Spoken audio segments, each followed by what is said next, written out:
Senhor Deus, Jesus mais querido, e aos nossos mentores espirituais que nos protegem e guiam, aos mentores do movimento espírita, de uma forma geral, a nossa gratidão por nós aqui estarmos, e rogamos, Senhor, por nós mesmos nesse instante, para que tenhamos muita força, fé e coragem para nos vencermos, nos descobrirmos, fazer a reforma íntima tão necessária para que nós possamos também galgar uma evolução melhor, sairmos daqui desse planeta, dessa dimensão material, melhor dizendo, de uma forma um pouco melhor do que chegamos. Gratidão por esses ensinamentos que nós temos recebidos pela doutrina dos Espíritos, que têm sido inúmeros e muito ricos na nossa vida, nos ajudando, Senhor, no nosso autoconhecimento e também nos fortalecendo na luta do dia a dia. Rogamos por todos os pontos desse planeta, onde a dor, a treva e a dúvida ainda imperam, pelos países que se encontram em conflitos de guerra, pelo Vale dos Suicidas e por todos os pontos onde a dor ainda se faz presente. Que a tua paz e teu amor continuem entre nós, hoje, agora e para sempre. Obrigado, Senhor. Que assim seja. Graças a Deus. Assim seja. Bom, gente, a gente vai dar prosseguimento ao capítulo que a gente iniciou na aula passada. É um capítulo extenso. E nós estamos na parte em que a criança, o filho do Adelino, né, ele convida o pai para, à noite, fazer uma prece com ele, e o pai fica profundamente comovido, inicialmente com o diálogo do filho, né, que apazigua a situação, porque ele estava surumbático, macambúzio, em função da aproximação do Sigismundo, a gente sabe disso, né? Ambos inimigos de outrora, a aproximação causava uma certa aversão, um certo incômodo fluídico ali, o que era normal, o que é muito normal, isso aconteceria com a gente também, se estivesse próximo de nós alguém que guardasse um vínculo ainda do passado, que tivesse nos matado ou nos feito algum grande mal, a aproximação seria desconfortável para a gente também. Então, ele fica comovido com as colocações da criança e aí, conclusão, ele vai participar à noite da prece junto com a família, coisa que ele não vem fazendo já há muito tempo, né? Então, peraí, vamos ver aqui que eu já saí do slide. Vamos lá. E sorrindo com paternal alegria, acrescentou: já sabes orar sozinho? O pequeno redarguiu satisfeito. Mamãe, ensina-me todas as noites a rezar por você. Quer ver? E abandonando o talher instintivamente, só um minutinho, gente. E abandonando o talher instintivamente, olhou para o alto de mãos postas e recitou: meu Deus, guarda o papai nos caminhos da vida, dá-lhe saúde, tranquilidade e coragem nas lutas de cada dia. Assim seja. O que fez com certeza absoluta o pai ficar muito amolecido. O que a gente ficaria também, se um pequenino, um filho nosso, fizesse uma prece tão pequenininho, fizesse uma prece assim, tão sincera, né? Então, o diálogo da criança, que estava sendo influenciada pelo Alexandre, foi muito oportuno, porque a forma singela, meiga, inocente da criança sempre nos comove mais. Então, foi bastante interessante para amolecer um pouquinho o coração do Adelino, para que o Adelino pudesse aceitar, né, a prece logo mais e também a visita da espiritualidade para apaziguar a situação e o reencarne acontecer da melhor forma possível. A gente sabe que ali havia um antagonismo vibratório muito grande, que seria interessante se esse antagonismo desaparecesse, porque seria mais fácil os processos reencarnatórios, principalmente para o Sigismundo, né? Espera aí, vamos lá. A esposa, admirada, observou carinhosa.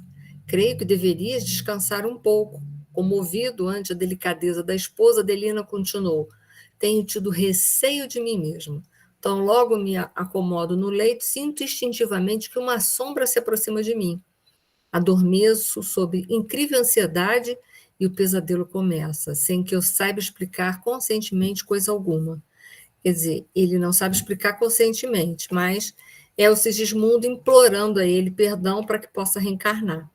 Então, ele já vinha abatido há vários dias, então ele estava distante da esposa, irritado, o que é normal no nosso estado evolutivo. Não seria normal no espírito mais evoluído, mas na categoria nossa, isso é bem normal. Mas ele, envolvido pelo carinho do filho e pelo carinho da esposa, está se tornando mais fácil para o Adelino enfrentar essa situação. Alguém levantou a mão? Eu, Pode falar, Ana Lúcia. sempre que a gente tem pesadelos, pode ser uma obsessão ou pode não ser? A gente, na doutrina dos espíritos, usar a palavra sempre e nunca é sempre uma incoerência muito grande. A gente pode ter um pesadelo por ter se alimentado de forma incoerente antes de dormir. A gente pode ter um pesadelo até por conteúdos do nosso inconsciente, porque os sonhos também trazem à tona, às vezes à noite, conteúdos do inconsciente. Então, o pesadelo ele pode representar a presença de um inimigo de outrora? Pode, mas que não necessariamente seja um obsessor. Veja, o Sigismundo não era obsessor do Adelino. Muito pelo contrário, ele estava pedindo para o Adelino para que o Adelino recebesse ele como pai.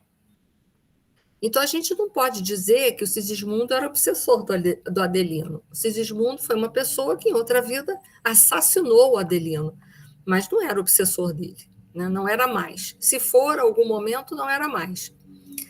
Mas então a gente tem que tomar cuidado na doutrina dos espíritos com essas coisas que a gente afirma. O sempre e o nunca devem ser retirados das respostas nossas. Então, pode ter muitos fatores envolvidos. Pode ser a presença de um inimigo de outrora pedindo perdão, pode ser a presença de obsessor, sim, perturbando. Pode ter sido porque antes da gente dormir, a gente se alimentou de forma muito pesada e à noite, fisiologicamente, isso pode afetar o nosso sonho e dar um pesadelo. Pode ser conteúdos do nosso inconsciente que esteja saindo, alguma lembrança de vida passada, alguma coisa que esteja nos incomodando e vindo à tona. Então, a gente não pode afirmar que sempre pesadelo e obsessor, não, tá? Quando menino, minha mãe me educava na ciência da prece. Quer dizer, quando ele era criança, a mãe dele passou os conceitos religiosos.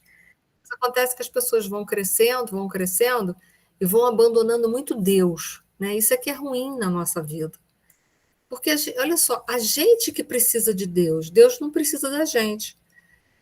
As preces que a gente faz a Deus não é para massagear ego de Deus, porque Deus não tem ego para ser massageado. As preces que a gente faz para Deus é para nos conectar com Deus, porque Deus está conectado com a gente já. É para a gente sentir essa conexão que a gente perde todos os dias, né? Então, ele continua, ensinado a curvar-me diante da vontade do Altíssimo, sentia bondade divina em todas as coisas e ajoelhava-me, confiante ao pé de minha carinhosa genitora, implorando as bênçãos do alto. Então, olha só como a prece torna a gente mais sensível, reconhecido e agradecido. Quando ele vivia dessa forma, ele tinha mais paz para viver. A partir do momento em que ele se afastou de Deus, porque ele que se afastou, não Deus dele, ele perdeu a paz com mais facilidade. Depois vieram as emoções dos sentidos, o duelo com os maus, a experiência difícil na concorrência ao pão de cada dia. Desde então, perdi a crença pura que sinto necessidade de retomar. Eu espero que a gente não precise sentir necessidade de retomar, que isso esteja presente na nossa vida, né? Seria muito bom que a gente não perdesse esse vínculo no dia a dia.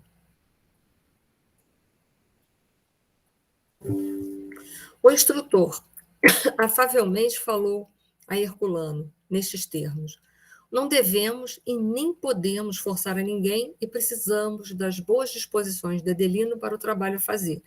Isso foi uma colocação de André Luiz, né? Se eles não teriam o poder de forçar essa reencarnação de qualquer maneira.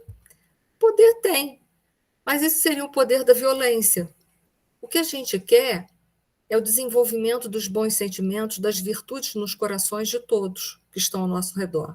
A violência sempre vai gerar violência, mas o amor sempre vai gerar um amor. Então, essas colocações ali são de suma importância para a gente entender que a gente precisa construir um clima de paz e não de forçação de barra, tá? Pode falar, Edilene. Entendi, mas existe reencarnação sem essa preparação toda, não existe? Existe preparação até na compulsória, né? O que são a reencarnação compulsória? É quando a parte que está reencarnando, ou seja, o reencarnante, ele não participa em nada do planejamento dele reencarnatório. Ele vai porque ele tem que ir a ponto final. Até a questão da mente dele ainda se encontra meio perturbada, que ele não tem nem acordado ainda para se fazer, para reencarnar. Não acontece isso? Pode, alguns vão até inconsciente, né? Consciente, então, no caso, é a palavra correta. Os mentores vão fazer o planejamento sozinho dessa reencarnação. Por quê? Quando o espírito está muito desequilibrado, ele não tem como participar. Essa reencarnação aqui foi uma reencarnação que o Sigismundo está participando o tempo todo, de uma forma ativa. Então, o Sigismundo, ele está ajudando nesse processo. Isso é muito bom quando a gente ajuda, porque a gente vai mais consciente, a gente vai mais preparado. Quando a reencarnação é assim, muito inconsciente, é mais dolorosa para o espírito, né? Porque ele vai ter que despertar para todo aquele processo que ele está reencarnando, que ele já reencarnou. Ele vai ter que trabalhar as emoções deles que se encontram em desalinho. Ele vai ter que enfrentar e suportar as vibrações antagônicas que possam haver entre os futuros pais ou nos futuros familiares que farão parte da vida dele. Então, o melhor é a gente estar consciente e participativo, porque aí a gente se fortalece. Isso seria o ideal. Mas a gente sabe que o ideal... Oi? Obrigada. Nada. A gente sabe que o ideal, às vezes, nem sempre acontece, né? Então, olha só, a espiritualidade procura respeitar o máximo as partes que estão envolvidas no processo da reencarnação. E não forçando, mas tentando conciliar os processos para que eles possam se dar da melhor maneira possível dentro dos moldes das leis de Deus, que são embasadas no amor. Então, chega finalmente a noite, em que o pequenino, então, vai proferir a oração dominical, naquela emotividade dele infantil, naquele jeito infantil de pronunciar. E aí o clima da casa fica muito bem preparado, ajuda muito a espiritualidade. Por quê? Porque o Adelino e a Raquel vão ser, durante o sono, né, durante a emancipação da alma, que o espírito vai sair do corpo, tanto o Adelino quanto a Raquel, eles vão ser envolvidos pela espiritualidade para receberem o futuro reencarnante da melhor maneira possível.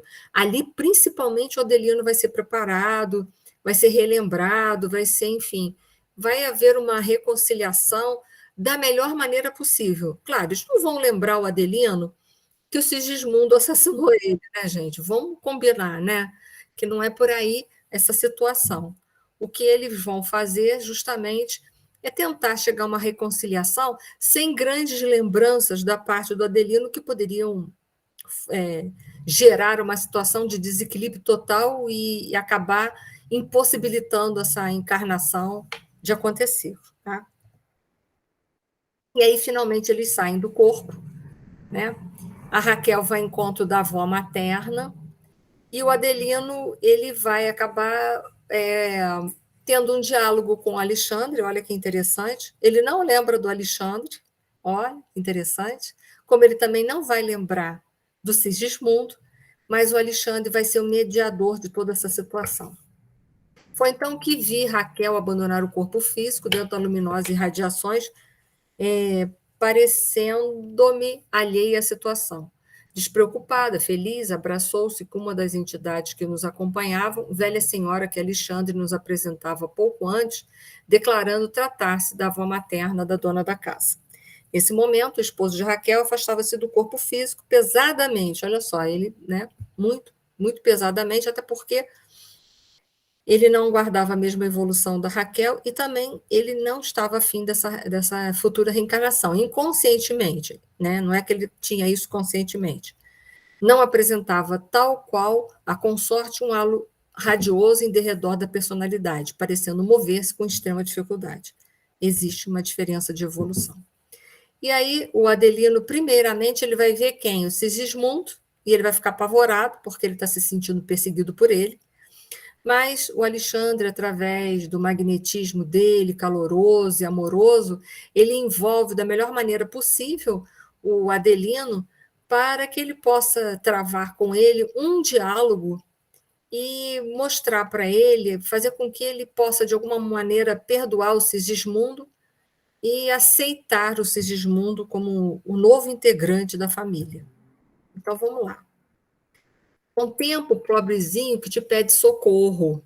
Né? Isso é o Alexandre mostrando para ele. Observa-lhe o estado de humilhação e necessidade. Então, olha que interessante, o Alexandre, né, ele vai chamar a atenção mais para o lado da condição do Sigismundo. Pode falar, Márcia. Voltando um pouquinho na Raquel, quando ele fala que ela não tinha necessidade de vê-los, né, o Alexandre e o André, ela teria condição de vê-los? Ou naquele momento isso foi bloqueado? É difícil te responder isso, porque ali não dá para a gente saber a real evolução da Raquel. Quero crer que, como não havia necessidade dela, porque da parte dela não havia uma repulsa por parte do Sigismundo e tudo mais, eu acho que eles apenas preservaram a Raquel, por isso que levaram a avó materna, para que ela ficasse intertida e distante dessa situação de reconciliação que era preciso ser feito entre Adelino e Sigismundo. Talvez ela visse, até por isso que levaram a avó a materna, entendeu? Para que ela fosse, digamos, distraída, né? Não focasse naquele diálogo que seria difícil para o Adelino. Tá bom, obrigada. Nada. Imagina-te na posição dele e reflete. Olha só, é aquela colocação, né, da gente se colocar no lugar do outro, é a empatia, né? Então, se coloca no lugar do outro, ele faz uma exortação para o Adelino. Se fosse você que tivesse nessa condição, né? Então, ele apela para o lado da bondade, do amor, que com certeza existe no coração do Adelino, que senão ele não estaria exortando isso. Não te doeria a indiferença dos outros? Não te dilaceraria a alma a crueldade alheia? Então, imagina se fosse você naquela condição humilhante que estava aquele espírito ali. Estimaria que alguém te classificasse de fantasma tão só pelas tuas demonstrações de sofrimento? Adelino, meu amigo, abra as portas do coração aos que te procurem em nome do poderoso Pai. Então, aproveitou, olha só, ele exortou o nome de Deus. Por quê? Porque Adelino já estava envolvido na prece do filho. Ele voltou, ele lembrou da mãe dele quando era criança, que ele sempre orava. Então, olha só, o Alexandre trabalhou com todas essas questões, aproveitando todo aquele momento, a lembrança, né, do Adelino, da infância dele, quando ele orava, aquele momento com o filhinho dele, que fez com que ele se aproximasse de Deus. Então, o Adelino estava bem mais preparado para compreender. Mas veja, ninguém fala quem foi o Sigismundo, ninguém. E ele conhecia Alexandre, nem identificou Alexandre, entenda? Porque isso não é o caso. Qual é o caso ali? É a aproximação desses dois espíritos e não lembrar de vidas passadas. A lembrança, com certeza, afastaria um do outro. Eles não teriam preparo suficiente para isso. Até que, então, depois de todo aquele envolvimento carinhoso e amoroso do Alexandre, o Adelino aceita o pedido de perdão de Sigismundo. E aí, claro, ele aceitando esse pedido, vai haver entre eles, de alguma maneira, uma certa reconciliação. A gente vê que até aquele halo, aquelas nuvens pesadas, aquela psicosfera pesada que estava em volta do Adelino, se quebra. Por quê? Porque há ali, em verdade, o perdão verdadeiro. Então, isso vai facilitar demais o Sigismundo, mas também vai facilitar demais ao Adelino aceitar essa paternidade. Vai ser difícil a vida dos três? Vai. porque vai ter sempre aquela questão inconsciente daquela tragédia que foi a última existência dos três, né? Mas aí a gente vê que a própria luminosidade, né, muda totalmente a densidade do perispírito do Adelino, aquela coisa pesada e escura que estava envolvendo se dissipa um pouco. Olha como, né, o nosso pensamento, as nossas emoções sinceras, elas agem em cima do nosso perispírito e modificam de verdade, né? O ex-homicida inclinou-se respeitoso e beijou-lhe a mão. O ato espontâneo de Sigismundo conquistara-o. Não podia ser mal aquele espírito angustiado e triste que lhe auscultava as mãos com veneração e carinho. Foi então que viu um fenômeno singular. O organismo perispiritual de Adelino parecia desfazer-se de pesadas nuvens que se rompiam de alto a baixo, revelando-lhes as características luminosas. Quer dizer, ele tinha amor dentro dele, ele estava, né, pesaroso. E radiações suavíssimas aureolavam-lhe agora a personalidade, deixando perceber a sua condição elevada e nobre. Então, tá vendo como é que os espíritos aproveitam o que tem de bom dentro da gente? A gente, às vezes, é que não tem capacidade de ver o lado bom das pessoas, mas os espíritos sempre encontram. E a gente sempre tem, porque a gente é filho de Deus, como é que a gente pode não ter um lado bom dentro da gente, né? A gente sempre tem. E aí, missão cumprida. Vão sair o Alexandre, o Herculano, o Mentor, o Sigismundo e o André Luiz vão embora, porque eles têm que preparar todo o esquema reencarnatório agora de Sigismundo bem, preparar definitivamente a reencarnação de Sigismundo. Agora que aquele clima muda tudo, facilitará a aproximação de Sigismundo naquela casa para o processo reencarnatório e para não dar nada errado nessa reencarnação. Porque a gente vai ver que se o Adelino continuasse com aquelas vibrações de repulsa, simplesmente até as questões da genética, não haveria fecundação. Por quê? Porque ele iria esterilizar os próprios espermatozoides com aquela vibração dele. Então, isso dificultaria e muito esse processo do reencarnatório, né? Já começaria pela própria concepção. Não haveria a união da célula masculina com a feminina, porque ele estava simplesmente destruindo os próprios potenciais criadores dos espermatozoides. Então, veja bem que tudo isso foi de suma importância para a reencarnação de Sigismundo. Outra coisa que a gente desconhece, né? Quantas? E vamos lá, o serviço de reencarnação em si. Lembra que eu falei para vocês que a gente escolhe os gêneros de provas e não particularidades, né? Não tinha lá no meu planejamento reencarnatório que no dia 27 de fevereiro de 2023 eu estava dando essa aula, entende? Isso não existe. Mas o gênero da prova, o que eu precisava passar, se era dificuldades aqui, ali ou acolá, isso sim, isso foi planejado na minha reencarnação, né? Agora, detalhes como esse, completamente inútil, né? Completamente inútil. A gente tem uma certa liberdade, a gente tem um certo livre-arbítrio. E aí eles iam ver os mapas cromossomiais do nosso futuro reencarnante. Olha que interessante. Por isso que eu falei para vocês que a genética ela não é causa, ela é efeito. Então, eles vão examinar todas as questões genéticas de pai e mãe, para eles, na hora, escolherem as questões genéticas adequadas ao gênero de prova de Sigismundo. Além dele ir numa família expiatória, vamos lá, vamos ver, mais alguma coisa acontecerá com ele. Já observei o gráfico referente ao organismo físico que o nosso amigo receberá de futuro, verificando de perto as imagens da moléstia do coração que ele sofrerá na idade madura como consequência da falta cometida no passado. Sigismundo experimentará grandes perturbações dos nervos cardíacos, mormente os nervos do tônus. Quer dizer, então, ele sofrerá uma problemática cardíaca qualquer, tá? Pode ser uma arritmia, uma angina, enfim, né? Porque provavelmente ao assassinar o Adelino deve ter sido no coração, e ele vem com essa moléstia cardíaca que apresentará na idade madura. Então, mas isso tudo tem que ter preparado na bagagem genética dele, para na idade, quando chegar na idade tal, a patologia se apresentar. Então, entenda que a genética não é causa, ela é efeito. Isso foi preparado pela espiritualidade e vai ser escolhido geneticamente nos cromossomos do pai e da mãe uma moléstia, tá? Olha como eles conhecem coisas que nem a nossa ciência tanto assim conhece, né?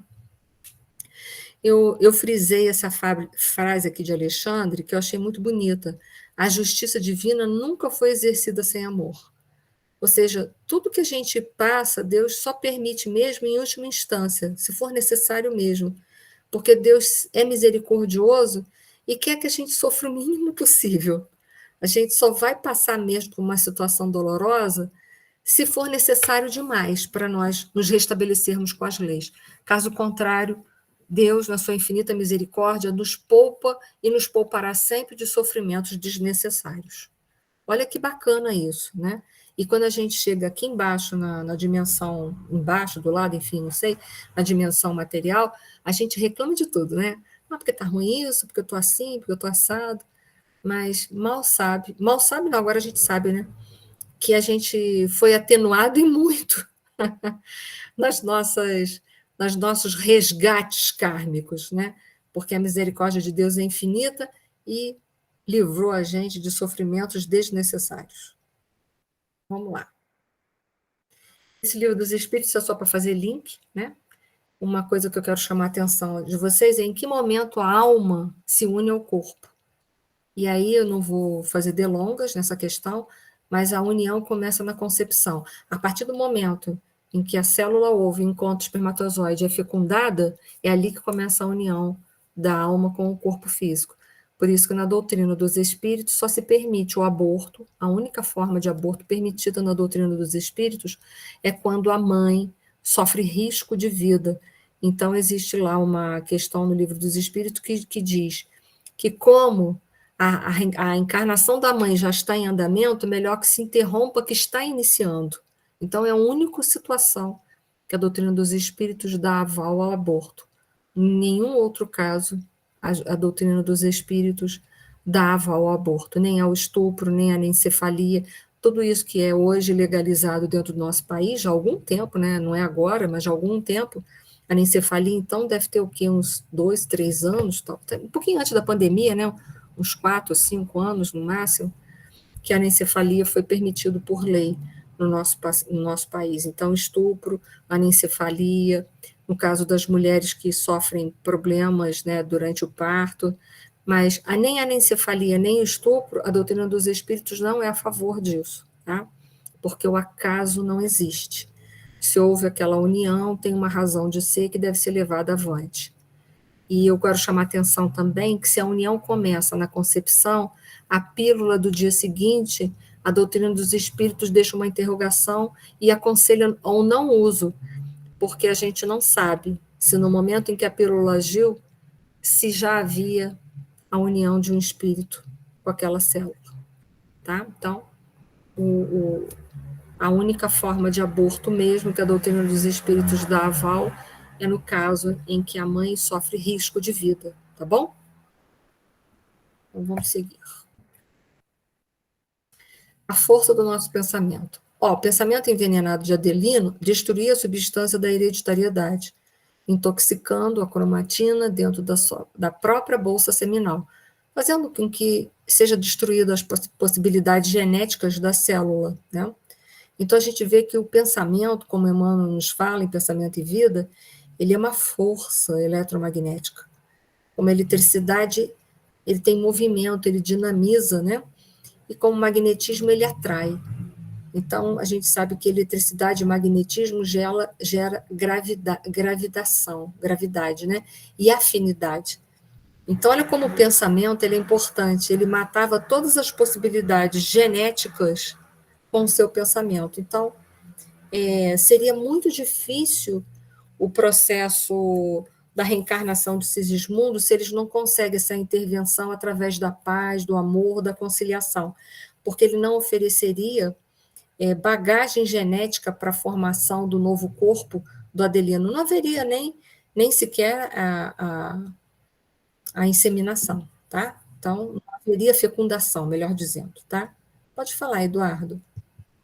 O Eni, então Sim. quer dizer que a ligadura de trompa nas mulheres e a vasectomia nos homens, isso não não é um, vamos dizer, parece erro né, um pecado, porque ele está muito antes da concepção, certo? Uhum. Essa questão de ligadura de trompa e vasectomia tem correntes, né, de pensadores, de estudiosos dentro da doutrina dos espíritos que eles não são a favor. Eles são a favor dos métodos naturais de como é que é? De evitar filhos, né? Me faltou a palavra aqui agora. Anticonceptivo. É. São a favor dos métodos naturais. O que são métodos naturais? Tabelinha, que é furada, né? Já tem outras correntes dentro da doutrina dos espíritos que diz que nós temos que aprender a fazer os planejamentos, sim. E que, então, que desde que o planejamento não esteja embasado no nosso egoísmo de querer termos uma vida melhor e sem a perturbação de crianças e filhos, que os pais devem fazer os planejamentos de quantos filhos devem ter na vida, sim. Então, você vai encontrar isso daí. Mas, realmente, com relação ao aborto, realmente não é considerado aborto, ligadura de trompa e nem vasectomia, tá? Ok, obrigado. Pode falar, Edilene. E eu achei interessante a espiritualidade intervir no espermatozoide para ele poder reencarnar. Esse magnetismo que ele usava para ele poder passar sem fecundar o óvulo. Achei tão interessante isso. Lá na frente a gente vai ver isso, que é o que eles fazem magneticamente, escolhendo o espermatozoide adequado para as características físicas que o Sigismundo precisa ter. Tá? Que é de suma importância. E outra pergunta, por exemplo, assim que você falou um pouquinho anterior, voltando, não quer dizer que ele, com o fator do coração, vir sequela no coração, mas se depender do comportamento dele, se ele for uma pessoa que se comporte corretamente, sendo harmonioso, ele pode passar por aqui nessa prova de expiação e não vir ter sequela nenhuma no coração, não é, Inês? Pode amenizar. Eu não sei se na condição de Sigismundo ele teria tanta evolução assim para conseguir dar a volta por cima. Mas, assim, amenizar, com certeza, a cardiopatia poderia vir mais branda, porque as cardiopatias, elas têm graus de intensidade. Você tem anginas de vários tipos de graus, né? Então, ele poderia, angina, arritmia, tudo isso, né? Ele poderia até, durante a vida, contornar bem essa situação. Eu não acredito que o Sigismundo conseguiria ficar totalmente isento dos problemas cardíacos dele, pelo grau evolutivo, tá? Eu acho que nesse parágrafo joga você na ação e reação no capítulo 19, que tem a hanseníase, que era para ser tomado no corpo todo, mas a pessoa não ficou todo tomado de hanseníase. Não tem esse capítulo 19 também, não tem? Eu não me lembro, Edilene. Se tem, eu peço desculpas, mas assim, não lembro essa particularidade, não, tá? Peço desculpas, mas eu não recordo. Então tá bom, obrigada, Inês. Nada. Então vamos lá. Eu não sei se vocês sabem também, mas o que determina o sexo da criança é o pai. Não sei se todos sabem dessa questão genética, né? Então, por isso que o Adelino era uma figura importante, porque o Sigismundo, ele viria reencarnado como homem, e então o espermatozoide, né, todas as questões genéticas ali, seriam doadas, né, preferencialmente, essas características viriam do Adelino.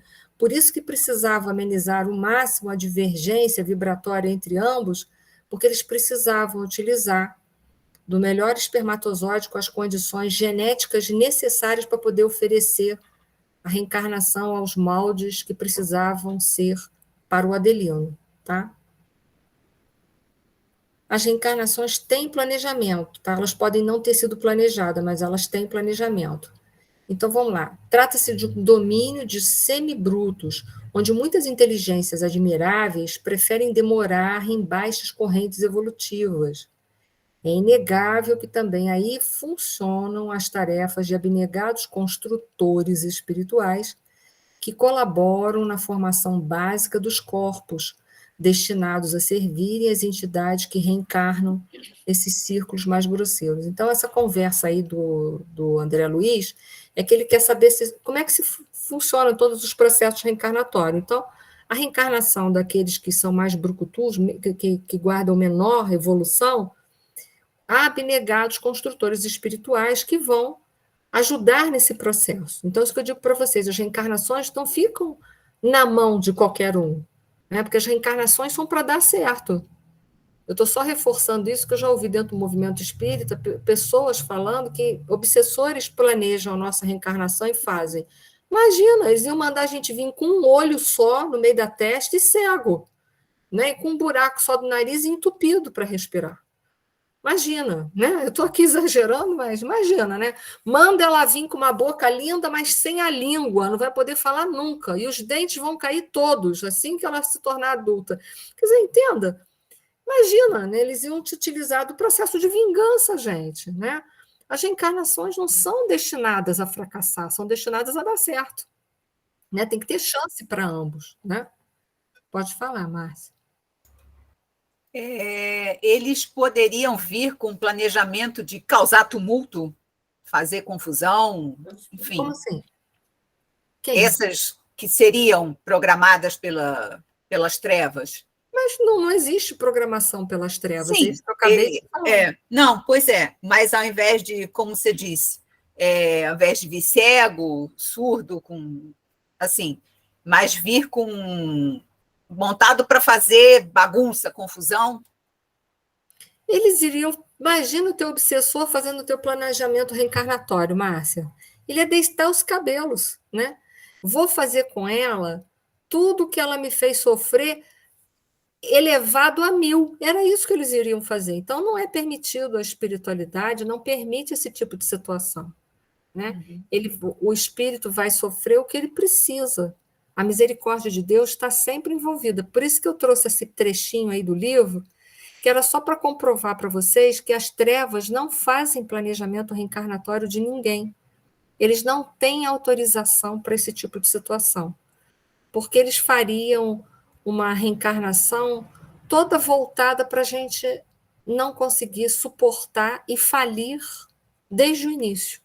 Então, não há planejamento reencarnatório feito por trevas, gente. Tá? Por isso que eu trouxe esse trecho aí para comprovar aquilo que eu já venho dizendo, tá? Imagina, eles não poderiam ter esse poder, se eles tivessem, eles acabavam com a gente, tá? Pode falar, Eduardo. Oi, Eni. Sim.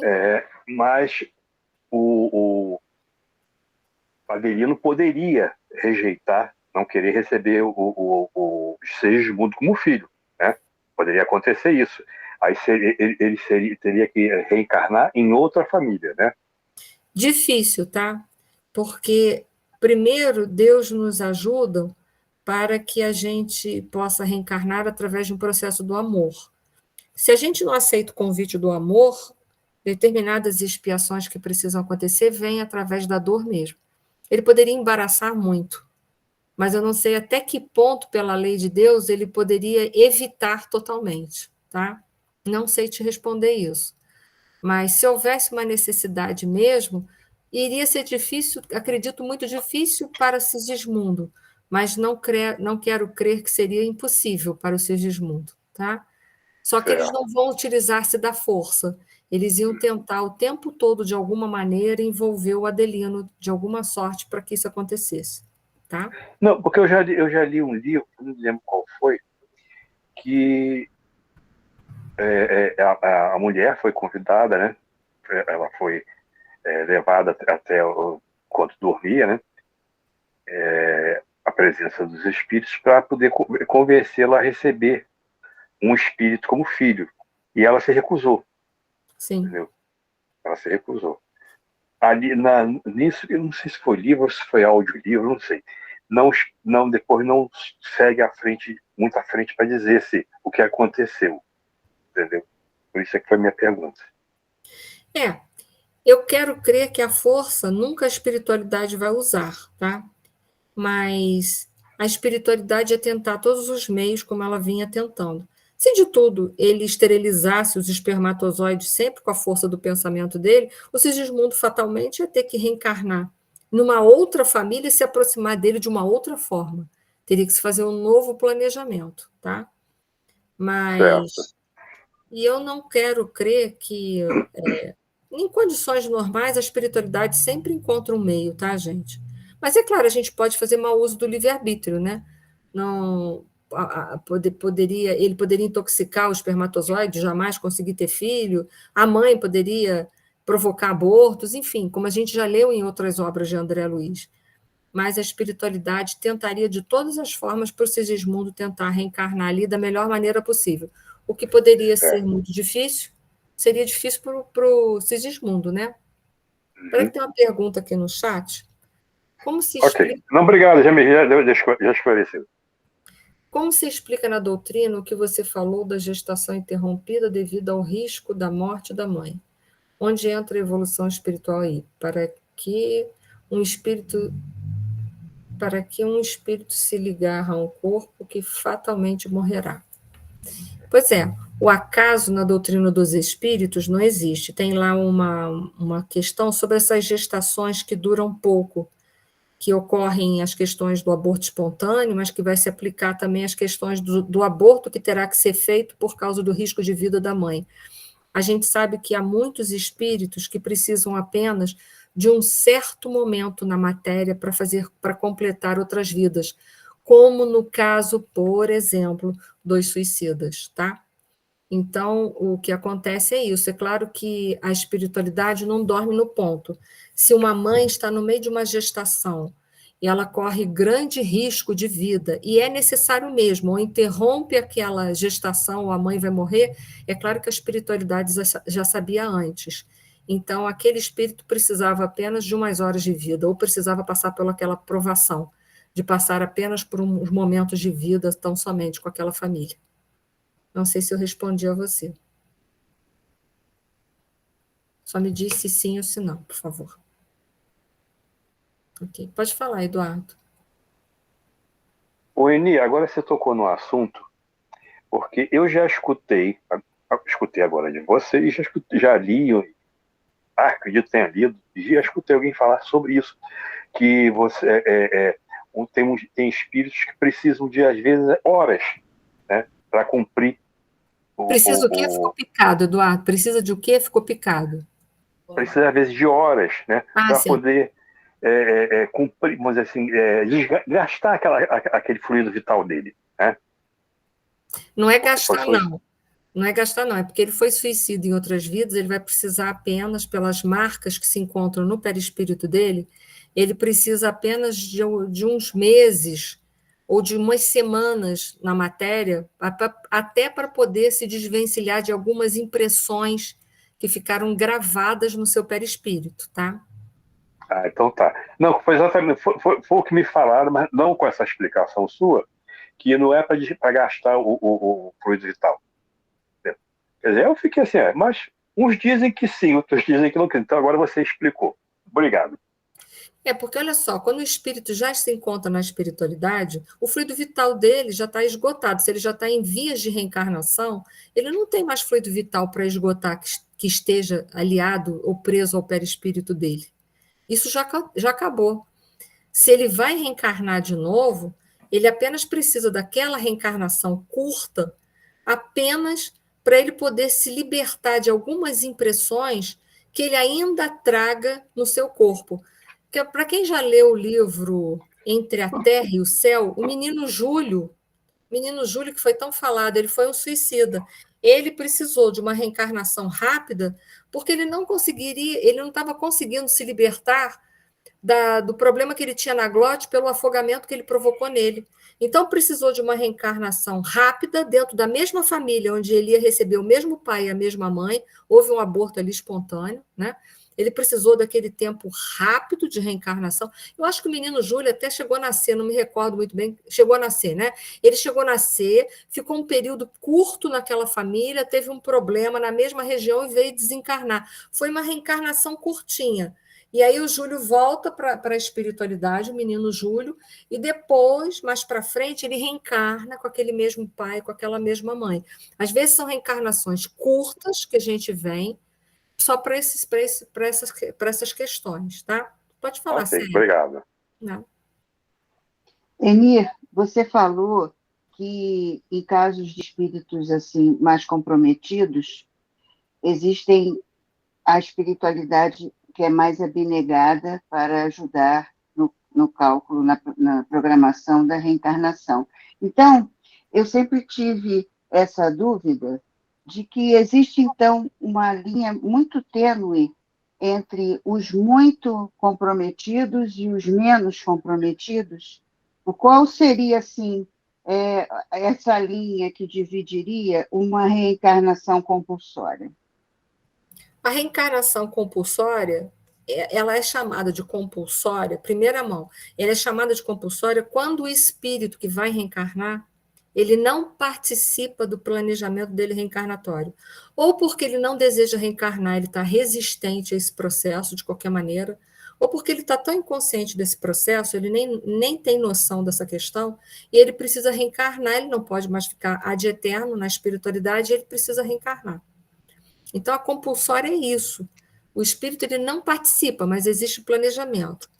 Reencarnações. Entendi. Então, eu pensei que que fosse por ser muitíssimo, no caso, comprometido, que seria, então, a decisão da espiritualidade maior que decidiria esse tipo de encarnação, e que você poder participar da sua reencarnação, você teria que ter algum mérito, alguma coisa assim. Então, não se trata disso. Tem que ter uma consciência e o desejo sincero de reencarnar. Se o comprometimento dele é o comprometimento pelo endurecimento, por exemplo, lembra do Gregório no livro Libertação? Lembro. Ele não queria reencarnar. Não. Ou ele aceitava, ou ele ia acabar reencarnando compulsoriamente, o que ele acabou aceitando. Né? Entendi. Mas, se ele não aceitasse, ele não podia ficar mais não sei quantos séculos no umbral. Ele ia ter que reencarnar. Mas melhor seria se ele aceita a reencarnação. Se ele aceita. Ele é preparado para esse tipo de situação. Então, de alguma forma, ele participa daquilo ali, ainda que ele não possa escolher isso ou aquilo, mas ele participa.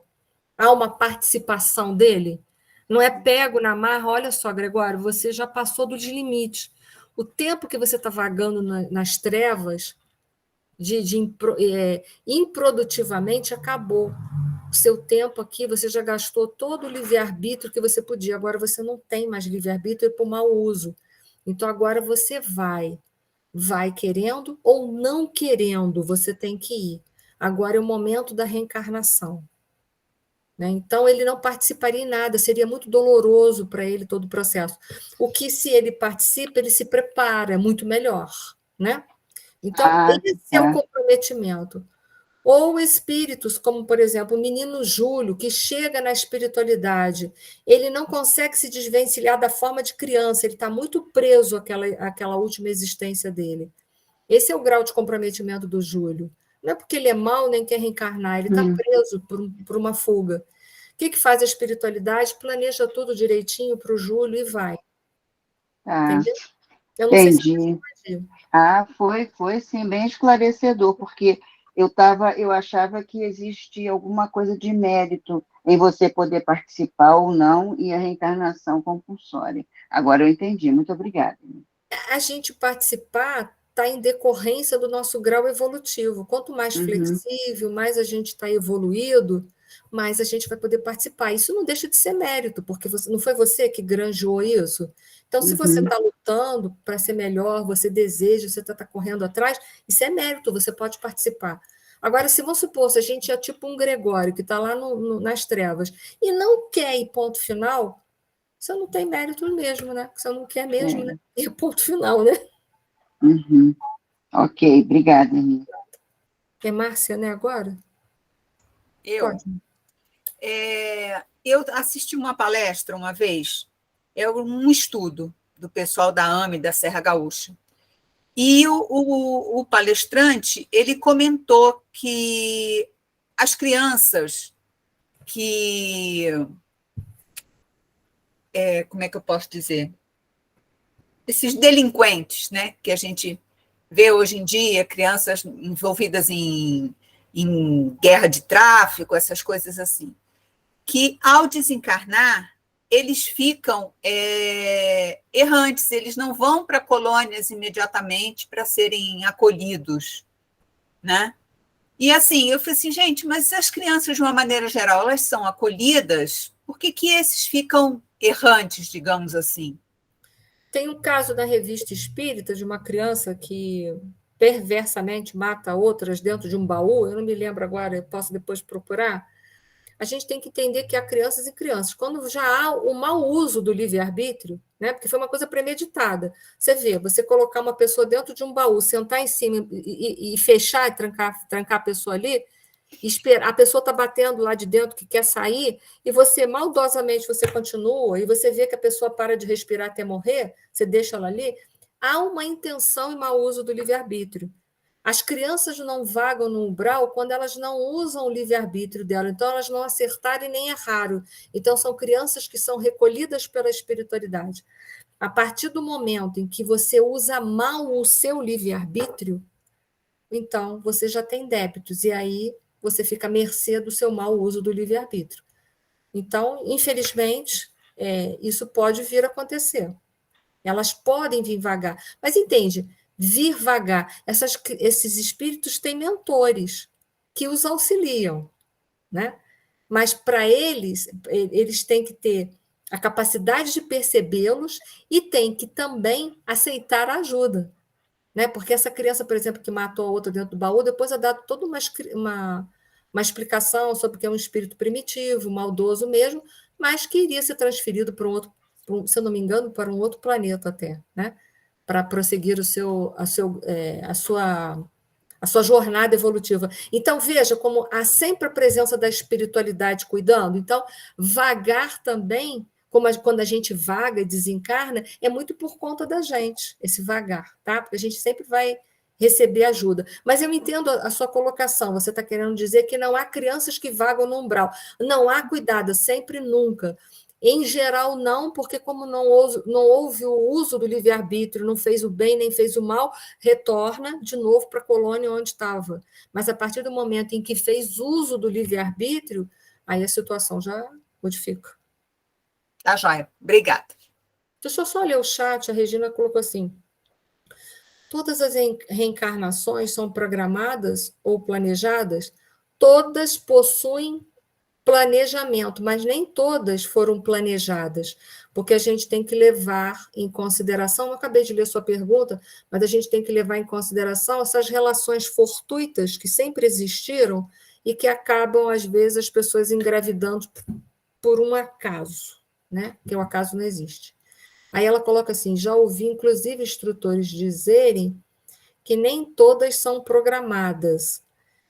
Nem todas são programadas, mas todas terão planejamento, tá? Não foram programadas na espiritualidade, mas terão planejamento a partir daquele instante, tá?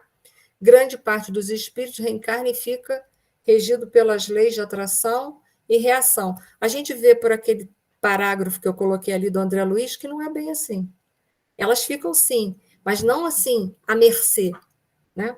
Vamos supor, duas pessoas tiveram uma relação fortuita e apareceu uma criança nessa jogada. A espiritualidade não dorme no ponto, ela já vê que você anda numa vida desregrada sexualmente há muito tempo. Então, ela sabe que mais cedo ou mais tarde corre um risco de haver uma gravidez nesse percurso ali. Né? O que a espiritualidade faz? Aproxima um espírito, em geral, que tenha ligação com aquela mãe, com aquela futura mãe. Tá? Aquela reencarnação estava programada na espiritualidade?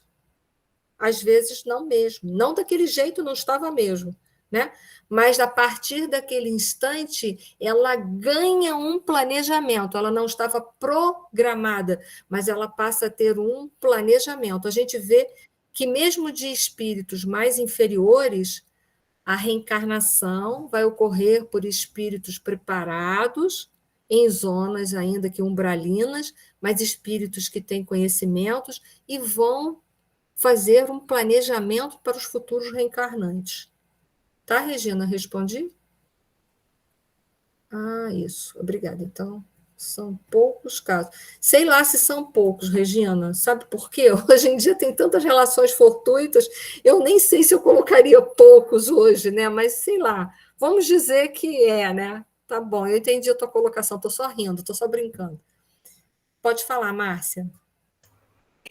nesse caso de uma gestação fortuita, por exemplo, eu conheço um caso de uma moça que era uma dessas preparadas que ia para os bailes funks, aí engravidou, já tinha 4 filhos, enfim. E ela deu para adoção a criança. E o casal que adotou, o menino é simplesmente o rei da casa, e, por incrível que pareça, ele até parece com a mãe. Né? Quer dizer, acabou que eles aproveitaram o planejamento dessa criança, né?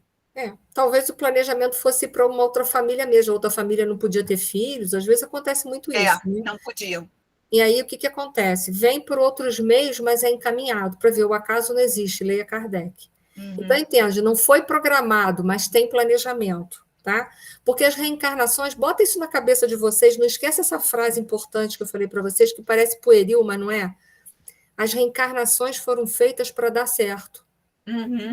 Tá? Então, assim, mesmo uma coisa que foi de repente, aconteceu, tudo bem, não estava programado, mas vai ter planejamento. Dali para frente tem um planejamento. Tá? Porque senão, gente, a gente fica à mercê de tudo. Né? E onde que está Deus aí? Será que Deus não tem o poder para organizar tudo? E se a gente conhece os nossos rebentos e sabe o que eles vão fazer, sem que eles falem, imagina Deus como é que nos conhece bem. Então já sabe de antemão que a gente vai aprontar em algum momento e que é melhor ter um espírito por perto para reencarnar. Estou brincando, né? Mas seria mais ou menos assim, né? Uma brincadeira, tá? Mas é uma brincadeira verdadeira. Foi, gente? Eu vou parar por aqui, porque a gente está por 2 minutos. E 2 minutos não vale a pena passar outro slide, que não vai dar tempo, tá? Eu espero que eu tenha me feito clara. Se eu não conseguir esclarecer o suficiente, vocês me perguntem mais nas outras aulas, tá? Leida, você teria condições de fazer a prece final? Sim. Por favor.